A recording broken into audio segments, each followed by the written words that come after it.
Ce chapitre 7 va nous emmener à comparer la force des acides et des bases. Il fait partie du thème prévision de l'état d'un système. Commençons tout d'abord par parler des couples acido-basiques de l'eau. La demi-équation protonique nous montre que l'eau peut se dissocier en ions oxonium H3O+, et hydroxyde OH-. Nous obtenons ainsi l'équation de dissociation de l'eau, appelée aussi autoprotolyse de l'eau.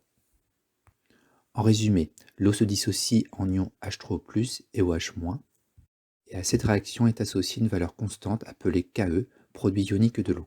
Sa valeur est à connaître et est égale à la multiplication des concentrations en ces deux ions, et vaut donc 10-14, elle est notée sans unité.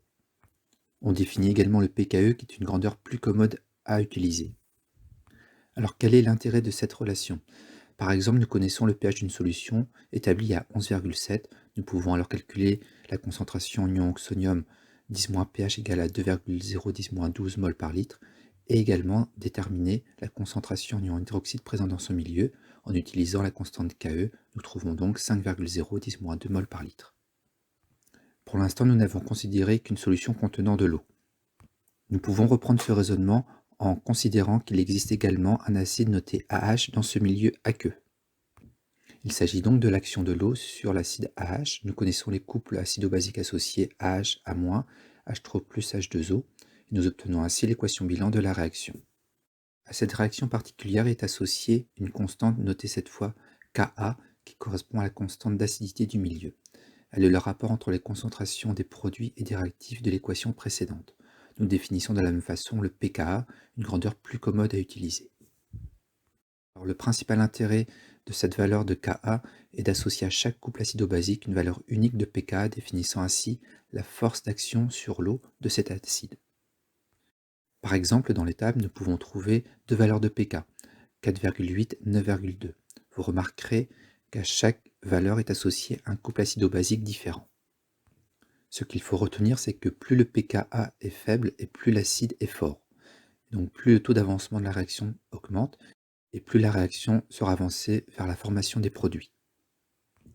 Par exemple, pour le premier couple, établi à un pK de 4,8, la réaction est fortement déplacée dans le sens direct numéro 1. Par contre, pour le pK noté 9,2, la réaction dans le sens 1 est très peu avancée.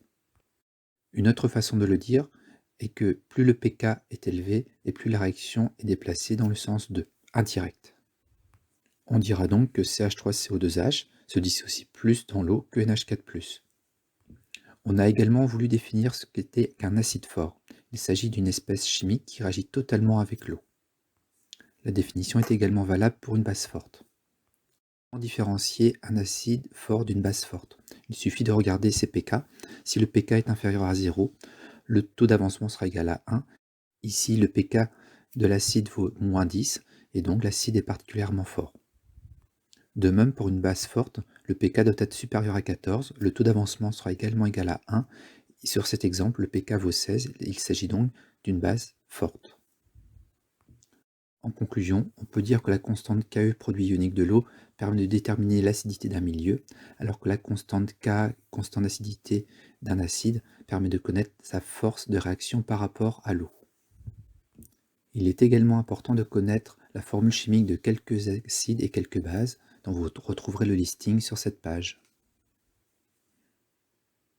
Maintenant, nous allons essayer de voir comment prévoir la valeur d'un pH dans un milieu et de prévoir également la proportion d'acides et de bases présentes dans celui-ci. Pour cela, nous allons utiliser les diagrammes de prédominance et de distribution d'un acide et d'une base. Rappelons la réaction de base, l'acide AH réagit avec l'eau, sa constante d'acidité associée Ka. Attention, la relation encadrée en rouge du pH dépendant du pK a été trouvée à partir de l'expression de la constante d'acidité.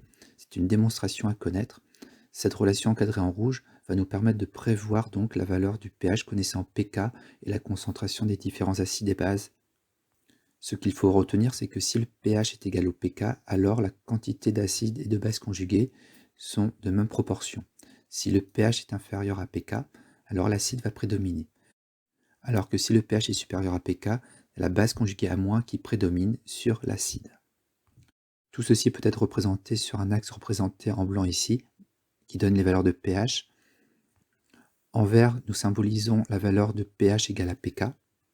L'acide en rouge prédomine pour des pH inférieurs à pK et la base A- prédomine pour des pH supérieurs à pK. Ceci s'appelle le diagramme de prédominance. Par exemple, nous connaissons le pK du couple 4,8. Nous mesurons un pH de 6,5 pour la solution étudiée. Nous pouvons donc en déduire que si le pH est à 6,5, la base A- prédomine, car le pH est bien supérieur au pK. Alors il existe un autre type de diagramme qu'on appelle le diagramme de distribution, qui est une autre représentation des proportions d'acide AH et de base conjuguée A- selon le pH. En rouge, la proportion d'acide, en bleu, la proportion de base A-. On remarque qu'à pH égale pK, le pourcentage d'acide et de base conjuguée est égal et vaut 50%. Alors toutes ces notions vont être importantes pour étudier quelques exemples d'études sur les acides et les bases. C'est ce que nous allons voir à la page suivante. Alors tout d'abord, l'exemple des acides aminés. Nous avons vu au chapitre précédent que ces acides aminés peuvent présenter au moins 3 formes, la forme acide, la forme amphion et la forme basique, qui dépend donc de la valeur du pH du milieu bien entendu. La forme chimique présente de l'acide aminé dépendra donc de la valeur du pH, dépendra donc indirectement de la valeur du pK de chacun de ces acides aminés. Nous avons donc 3 formes d'acide aminé possibles sur cet exemple, 2 valeurs de pK. Nous dirons donc que l'acide aminé ici était un diacide. Un deuxième exemple concerne l'indicateur coloré. Il s'agit d'une espèce acido-basique qui peut changer de couleur en fonction de la valeur du pH. Si nous prenons l'exemple du BBT, le bleu de bromothymol, nous pouvons représenter sur un axe de pH ces domaines de prédominance, HIN pour la forme acide et IN- pour la forme basique. Nous retiendrons que l'indicateur coloré change de couleur autour d'une valeur de pH égale à pK. Une zone sensible apparaît autour de cette valeur à plus ou moins une unité. Ici, cette zone sensible permettra à l'indicateur coloré d'avoir une couleur verte, couleur intermédiaire entre le jaune et le bleu. Cet indicateur coloré sera particulièrement utile lors des dosages acido-basiques. Un dernier exemple avec la solution tampon. Il s'agit donc d'une solution dont le pH varie peu par ajout d'acide, par ajout de base ou par dilution. Il contiendra donc autant de base A- que d'acide AH. Prenons l'exemple du tampon ammoniacal.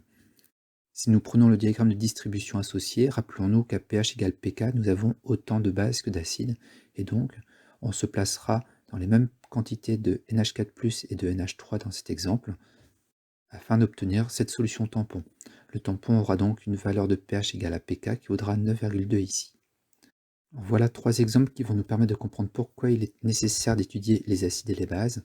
Comme premier exemple, nous pouvons parler du cycle biogéochimique du carbone.